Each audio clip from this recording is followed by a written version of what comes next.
Hey, I'm in my classroom. I think I'll give you an instructional. Okay, so this is your smoker. Let me show you a few elements here. This is the ash box, and that is the air inlet. That is the chimney. That is the grease fitting. And let's see. This is the hopper or firebox. That's the hopper door, and these are the hot coals, and these are the coals yet to be lit. This right here is where the hot air comes in, and it goes along this little removable baffle that's right there. And that's about the key components that I need to cover. Now, where a lot of people make mistakes, I mean, I know 2 or 3 people that have traded this in simply because they thought it took too long to start. And I wouldn't spend that type of money and then, not try to get it to work. But that's what they did, or for whatever reason. But this thing can very easily be started. All right, and I'm going to tell you how. Now, the biggest mistake people make is they get obsessed about what's going on in here. The truth of the matter, you should be obsessed about what's going on here. Now, think about it. That's where you're going to put your meat. So that's the part that you need to be working. Actually, the whole thing, it needs to be working the best. And there are 2 ways. There are 2 elements in order to get this to work. The first element is this needs to be hot first before you ever put one coal in there. Think about that. This needs to get hot first before we ever mess with these coals. So technically, these coals could be someplace over on the ground in a charcoal chimney, while we're trying to get this to heat up. See, what we're wanting here is an updraft, an existing updraft before we ever put any coals into the hopper. So there's following places for it to get air. It can get air from the actual stack and comes through here. It can get air from the ash door and coming through here. It can get air coming down that way. And it can actually get air from the grease trap and, of course, the air from the door. Now, from the way I started pits when I first started is, I had all sorts of doors open, but it doesn't work with this. So you have to be very strategic about what doors are going to be open, okay? If you're trying to heat up this box, but you want the fire to only get air from where it's supposed to, then you need to close off this box. So what you want is your path to come down here and through here repeatedly. So here's what you do. You can either get you start your coals, and you can either get a weed burner, which only costs about $50 to $60 for a good quality one. And you can heat this up, close the door, then put your coals in, close this door, and then crack this one open for a little bit. And then technically what will happen is, since this is already close to temp, it's going to suck this air from here through there. That's what you need. That's what you need to do. There's 2 ways to do it. One is through the burner.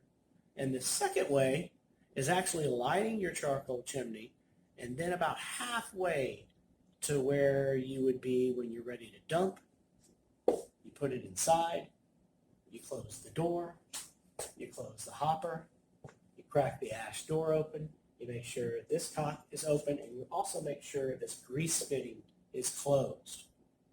Because there are different ways that fire can get oxygen. You want all to get it from right here, okay? Because that ends up blowing on the coals in the exact place they need to be. If it's getting these coals up here hot by the air coming down here, and then you close that, or rather you close this door or put more coals in there, it's going to smoke up, okay? So make sure your grease trap is closed or blocked. Like many of you, it just goes straight out. So block that up, I don't know, with a towel or something like that, or a cap, and get this door shut. And then if you have a thermometer, wait until that thermometer registers at least over 200 degrees, and you start seeing a flow of steady smoke coming out. When that happens, dump your charcoal, close your hopper door, crack this open, keep this open, and make sure this door is shut. Okay, so what is our goal today? The goal today is, without the automatic temperature control, without the fan. I'm going to hook up for analyzation and charting and all that other stuff. I'm going to use both my Inkbird. I'll have 4 probes, and I'm going to put them, here, there, and everywhere. And I will also have 2 of my probes from the Guru, the Ultra Q Guru. And what we're going to be doing is, but I won't have the fan. What we're going to do is show you one of the ways you can use, you can light this. I suggest anybody who has a cabinet smoker, especially when it gets cold, really should have a weed burner, really should have a torch. A lot of people, what they do is they concentrate on this area right here, trying to get this area hot. It's more important that that torch heats up the cabinet than the actual coals. The coals will heat themselves up in the chimney. But what you need to do is get this hot and get an updraft in here and get all the walls and the door hot where you actually have an updraft before you even put any coals in it. Because the heat is already being forced to go down.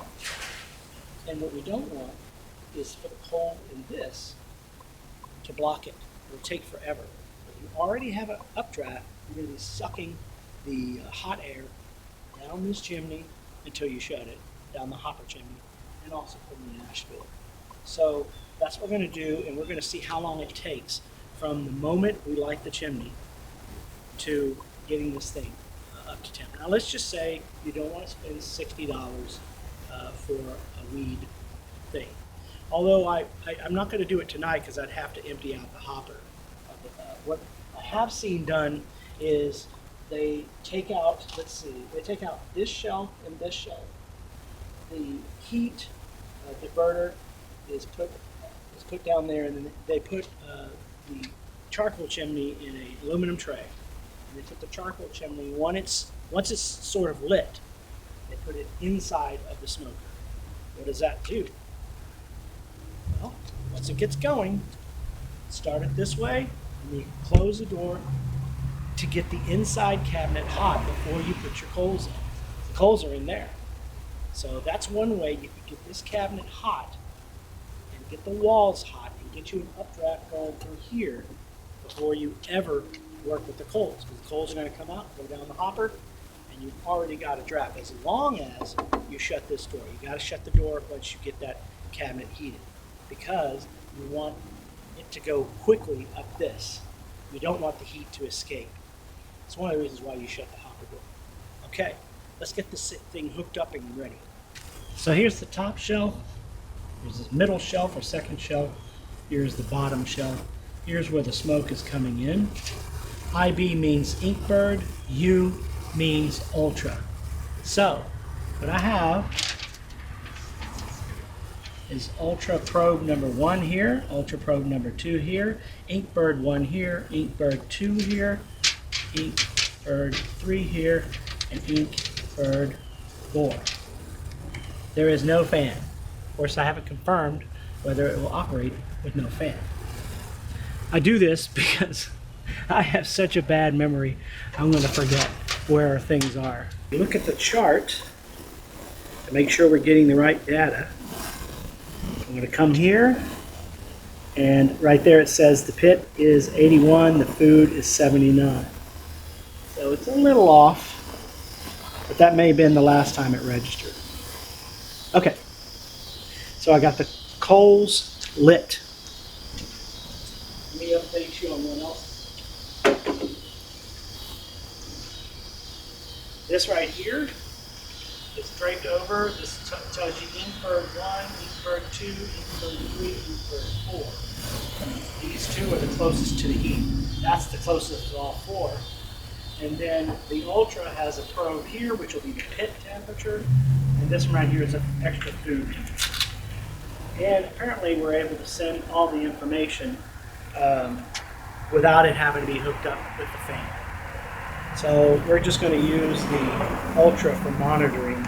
We're not doing any fire starting.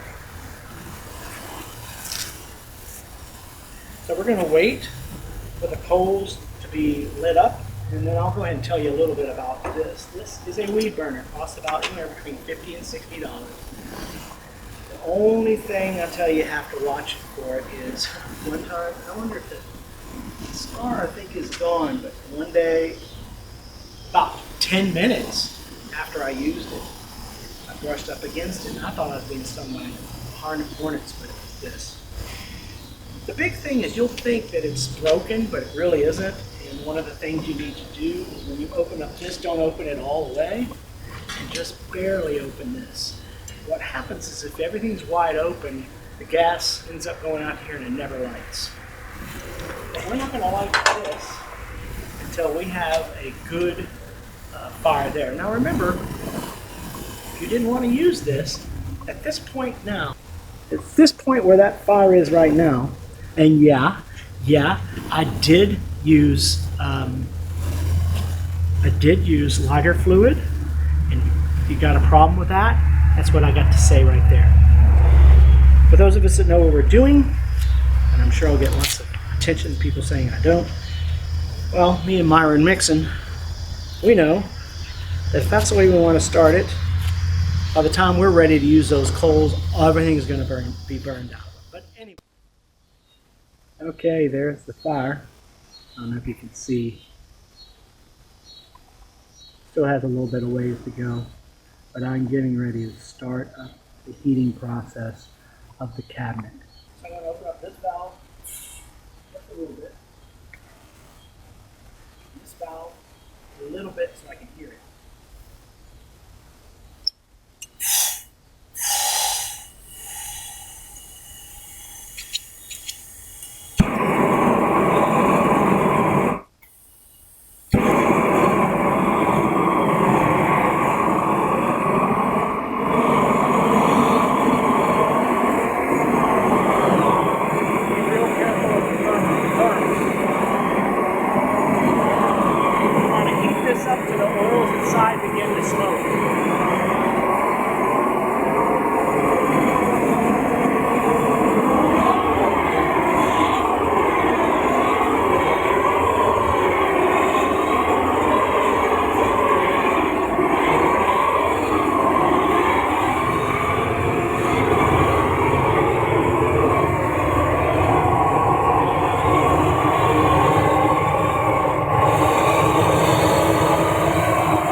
Heated up, and now we're going to close the cabinet.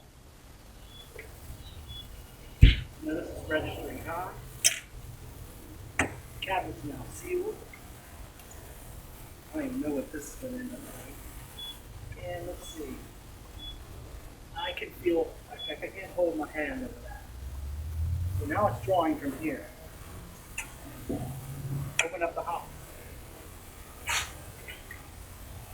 Put my coals in front. I guess we started, well, we'll find out later what time we started because I have the ring camera. I guess we started about 6:50. It keeps you alive, a boogie woogie, boogie woogie, boogie woogie country girl. Well, I mean, my boogie woogie country girl. Just hang around. Charcoal is so important to you. One of the things I want to tell you to get, it's about 14 bucks, is this charcoal caddy. Make sure that your lid is facing the opposite end of the end. Here's why I like this. If I open it this way, it's going to flop. But it actually snaps when I pull it shut. I'm going to only put this much more coal in.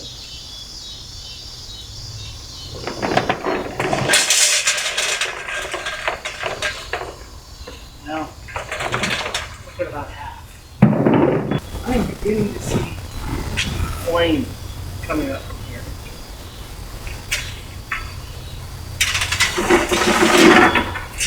That's all the charcoal I'm going to add to start off with. My theory is, first of all, is that you put too much in there, I don't know, it just for some reason took longer. And also too, I'm just doing a test here.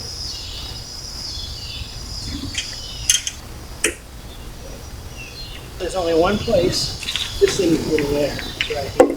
I'm going to go ahead and put in wood chicken. Remember, I'm not cooking. Although I might put on some frozen chicken. That's one of the ways I lost weight with chicken breasts. And it might be a good idea to have those chicken breasts, smoked with a little bag of flavor.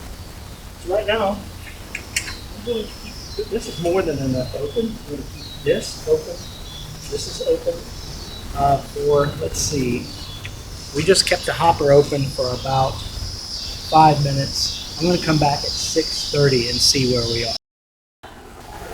It is 6:21. The coals have been in here for 7 minutes. I think about 6 minutes ago I shut the hopper. So the only air that's coming in is from the crack in the ash door and the actual inlet for air. Take a look at that one is wide open. This doesn't smell good yet. We're getting there. Temperature internal is actually, well, it says 259. We're real close to it, so I'm going to put these in order: 250, 264, 241, and 252.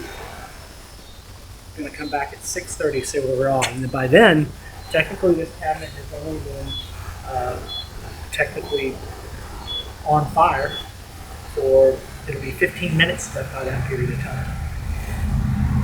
If you want to count the charcoal starting, it's been 30 minutes by 6:30, so see you at 6:30. About 6:30, just about. Got a few things to talk about before we do anything for the smoker.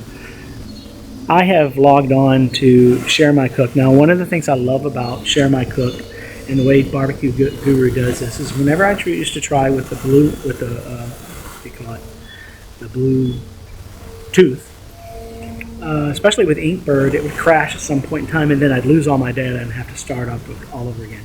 Sometimes I would back up and lose it. But this, no matter what happens, is always kept. It's always going, as long as you're hooked up to the internet. Like right here, you notice the temperature. We went up to, move these toggles to see the cook. We went up to, looks like about 400 degrees with that torch. And then right in here, 620, we added the coals. And if you take a look at the data, it's just right on the line of the 260 degree temp that I put in there. But it's just beginning to rise a little bit. Now when I'm getting ready, so just a second, see there? Okay, so there's our data.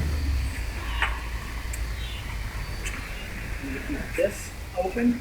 Now I'm going to close the ash door. We're going to be back to see what effect that has. I'll tell you right now, the smoke is not ready.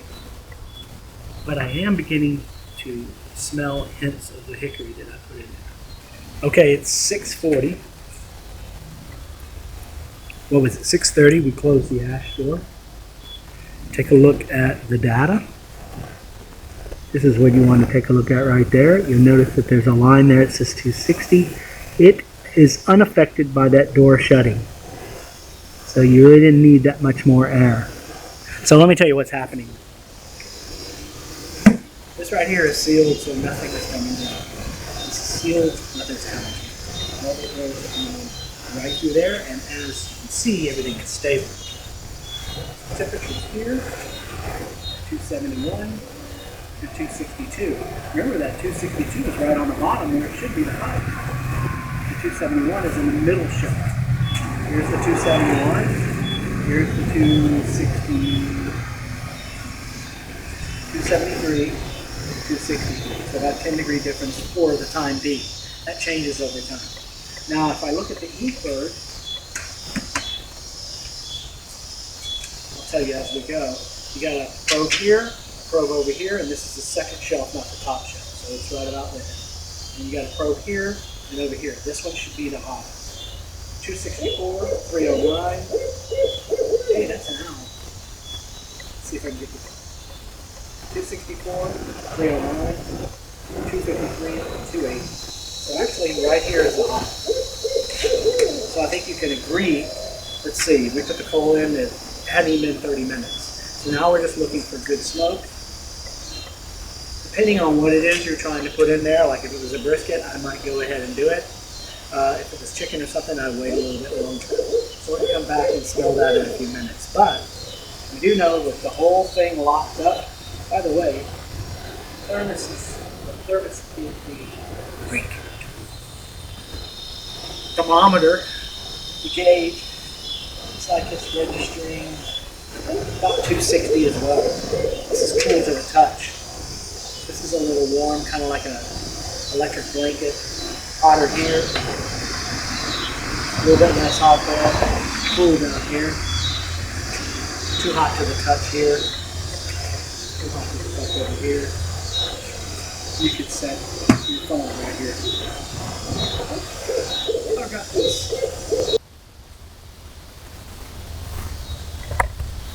You see that? It took me a while to figure out what was going on. What happened? The ash is falling down. And I've got those wood pieces in there. So that's interesting. Makes me wonder what would happen to the Guru. Anyway, let's see. It's 6:56. It's nearly 7 o'clock. And here's the data so far. At this point in time, I'm pretty much going to judge that I think this thing is basically up to temp with no help from the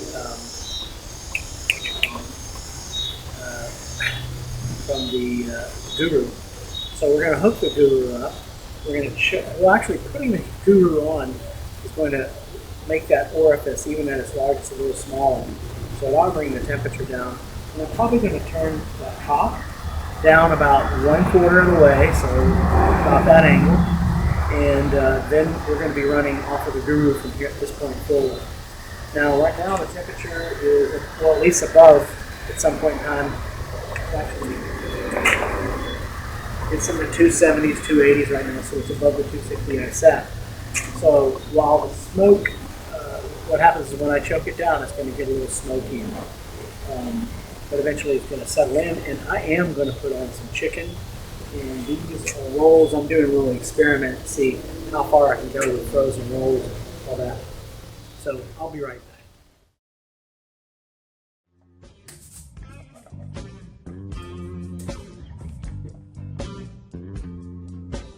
You got the time, baby. I got the right.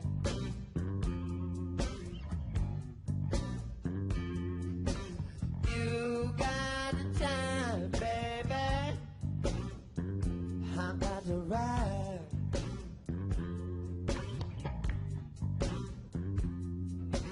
Where I wanna go,